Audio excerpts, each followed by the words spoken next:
What's the most rewarding part of this entire process from start to finish for you? Boy, it might have happened today when the student athletes got to see it for the first time and got to walk into that locker room. You think about past and present, all the student athletes that we've had that have had facilities that worked and they were serviceable, but this is a top level facility. Not just top level in the Big 12, but in the country, and to be able to provide that to them and think about what the possibilities are in the future in terms of where this program can go. And I think it really does start today in a lot of ways with this facility. Who made the first comparison to this in the office? I don't know. I don't know if I can take credit for that or not, but it did strike me one day. Maybe somebody said it to me and it stuck in my mind, but I certainly I saw the two pictures side by side, and I thought it has that look to it. So when you're in architecture school, you don't build a pole barn, you build something that's a little bit nicer than that. It's got to have a good aesthetic on the outside, and we certainly did that.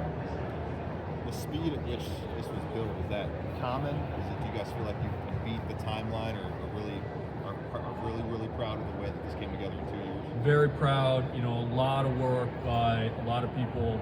Obviously, our architects. Coming together, Ginsler and MSA, local MSA, and then Messer, our construction group. It just takes so much coordination to operate that efficiently. But we kind of had 2 years without an indoor. That's not easy to go through, and so we needed it to go quickly. But on time, on budget was music to my ears, and I kept hearing that throughout the project. So very proud of the efficiency in which we were able to get this done.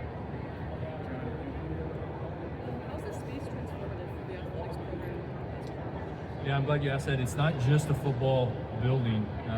It's for all of our student athletes. Just as we use the bubble, we'll use it in the same way in terms of, soccer, lacrosse, baseball. We put baseball netting in here to allow our baseball team to work throughout the year. So it's certainly weather protection for all of our sports, and they'll continue to be in here. And every single one of our sports at some point in time will be in here running and training. So that will be important. And then I think the other thing that ties it all together is the nutrition center. That's for all of our student athletes and staff. We get a chance to break bread, kind of what Coach Satterfield was talking about, in terms of how you interact with your student athletes on a day-to-day level.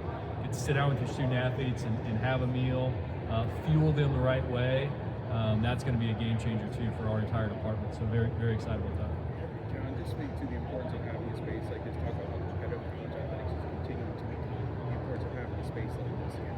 Yeah, I mean, the importance is, it's something that we've needed for a while, and we've talked about for a while. We needed a permanent indoor, just based on where facilities are across the country, but certainly where facilities are in the Big 12. And so, like I said, we kind of jumped not only to a Big 12 level facility, but ahead of most facilities in the Big 12. I think we're going to have the best, or right there with all the facilities in the Big 12 and really around the country for what we're doing. How efficient this is and how it was thought out. So it's very, very important. Obviously, we're recruiting young people. That's important to be able to show this to them, but also to show that we're putting guys in the NFL. So where do you want to start your journey to the NFL? You want to start with great facilities, great training room, great strength conditioning room, and if you're trying to get yourself to that next level, this is how you do it. The bubble had a little over a decade lifespan. Is this what you guys foresee as a kind of permanent building, a building that you can keep investing in 10, 20, 30 years down the line for the university? Absolutely. When you build something like this, I mean, this is a prominent spot in campus, and a lot of money has obviously been put into this and raised for this. So yes, this is generational. This will have an impact on our football program and our athletics department for generations, and it'll be here a long time. And we want to take care of it. That's something we talk about all the time. We have invested to make sure that we have the right staffing to take care of it. We want it to look the same today as in 5 years and 10 years. And I think with our other facilities that we've been able to do, we've been able to do that. We have a lot of facilities that are in that 10-year range, and they really look new. And that's because of the staff and the effort we put around in taking care of it. Anything else? All right, thanks, John. All right.